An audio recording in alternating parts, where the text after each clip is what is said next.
Kapag naging asawa mo ko, Wow! kada away natin, sa kwarto natin naayusin.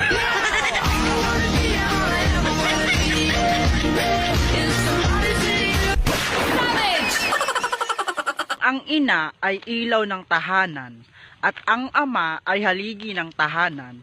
Ako naman ang tagahugas ng plato sa tahanan.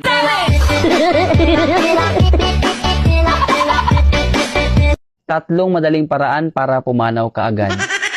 Number 1, manigarilyo araw-araw. Maaga kang pumanaw mga 10 years. Number 2, uminom ng alkohol araw-araw. Maaga kang pumanaw mga 30 years. Number 3, magmahal ka ng isang taong hindi kaya magmahal pabalik. Mamamatay ka araw-araw. Ang hirap pag magdodoktor, ilang year sa college, tapos may masteral pa. Pag holdupper, one day training lang, graduate ka na.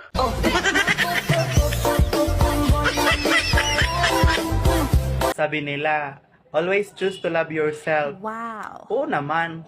Kaya nga, sa sobrang pagmamahal ko sa sarili ko, kami na nagkatuluyan.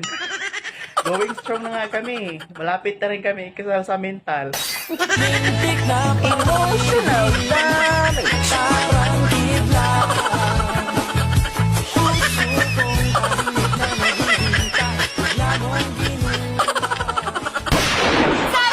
Sabi nila, mas importante raw ang pag-ibig kesa sa pera.